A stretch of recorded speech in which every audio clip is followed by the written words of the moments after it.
In 2016, the United States Department of Justice inducted 14 FIFA officials.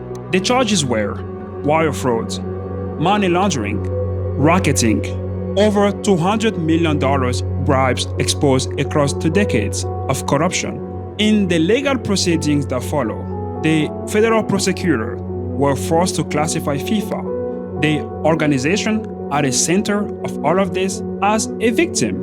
How is that legally possible? One sentence and then we move on. FIFA is registered as a private organization under Swiss law, the same structure as a neighborhood book club. It's not a government, not a corporation. No regulator on earth has control over the structure itself. So the individuals went to prison, and FIFA kept the World Cup, kept the revenue, and kept the structure that made the corruption possible in the first place. Today, I'm going to show you the 3 structural designs that make FIFA impossible to hold accountable, not despite the scandals, through them. Because FIFA isn't getting away with it. Getting away with it is the design.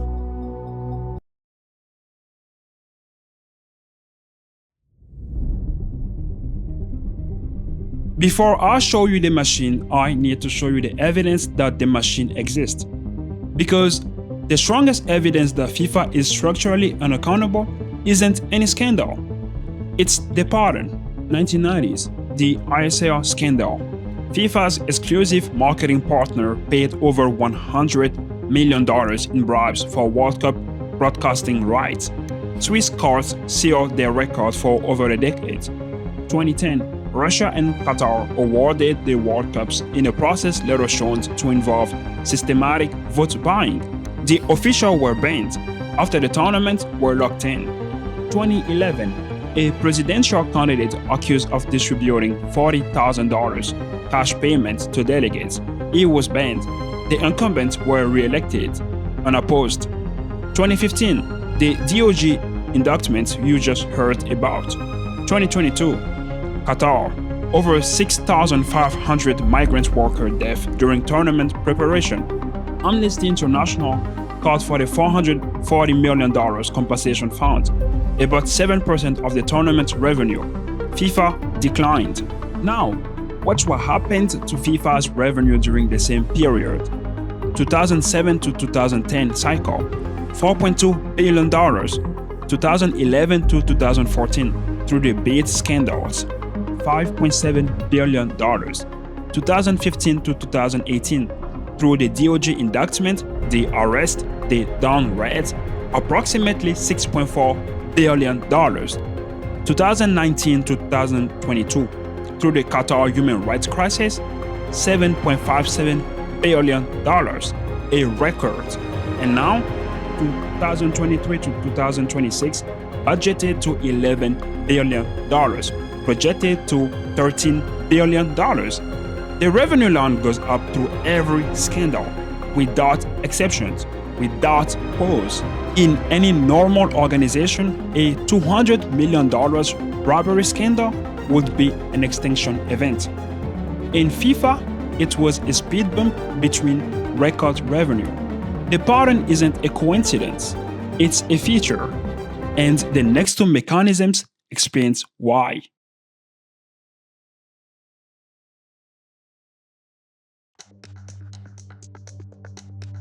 Mechanism 2. FIFA has 211 member associations, more than the United Nations has member states. Each association gets 1 vote. Sounds democratic. It's not.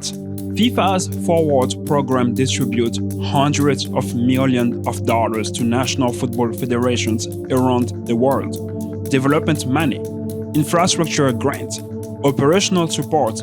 Each federation, regardless of size, gets 1 vote in FIFA's Congress. The Cayman Islands Football Association has the same voting power as the German Football Association, and the federations that receive the most proportional benefit from FIFA's development money, the smallest, poorest, most dependent federations, are the same ones who vote determines who runs FIFA. Former FIFA governance chairman Miguel Maduro described the dynamic. The president runs as what he called the King Supremo, distributing resources to member associations who in return provide loyalty and votes. That means reform from the inside is structurally blocked.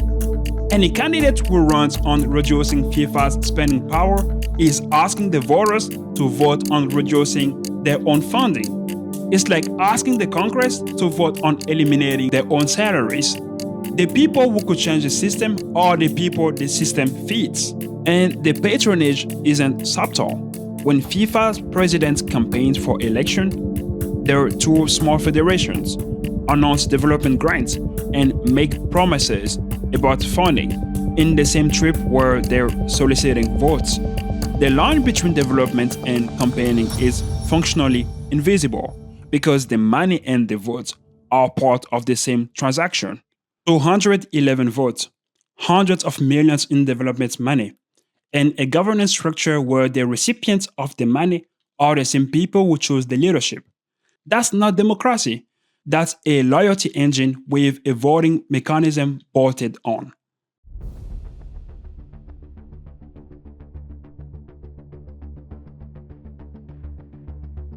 Mechanism 3, the one nobody can solve.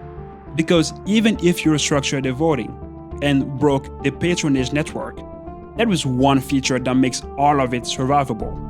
There is no alternative to the World Cup. There is no competing World Cup, no rival organization offering the same product. FIFA holds a pure monopoly over the single most watched sporting event on the planet. When a company has competitors, customers can leave. When a government fails, citizens can protest or vote. When a monopoly controls something people love, there is no exit. File complaints and watch anyway. Sponsor object and pay anyway. Broadcaster criticize and buy the rights anyway. Our cities see the data showing negative ROI and pay it anyway. And the revenue data proves it. The 2026 World Cup is the most commercially valuable sporting event ever staged. Broadcasting rights over $4 billion. Sponsorships approximately $2.8 billion. Ticket and hospitality approaching $3 billion. A 216% increase over Qatar. The scandals don't dent the revenue because the revenue doesn't depend on FIFA's reputation. It depends on the World Cup's monopoly. The unspoken truth? 6 words. Where else are you going to go?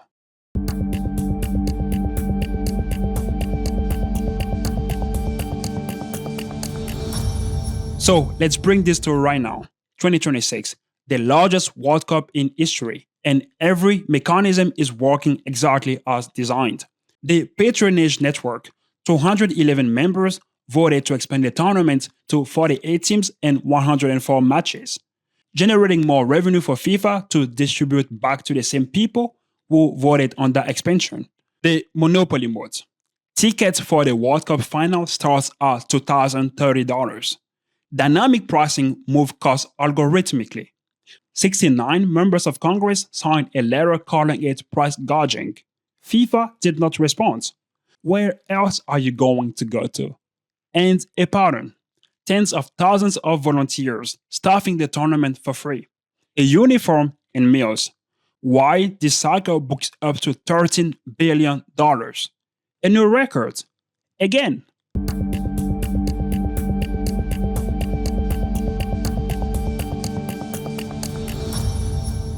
Three mechanisms. A revenue line that climbs through every scandal. Patronage voting, monopoly power. That's not an organization with a corruption problem. That's a machine built so the corruption has no cost. So, who benefits? The leaderships that distribute the money, the federations that receive it, the sponsors and broadcasters that profit from the only game on earth, everyone inside the loop. The only people outside are the ones buying the $2,030 tickets. And here is the part that keeps me up at night. FIFA isn't unique. It's just one example. There is a whole layer of private bodies that govern global life without a vote attached. The Olympics, the private grading companies that price entire nations, the companies that run the whole internet infrastructure. If you've watched this channel, you already know one of them.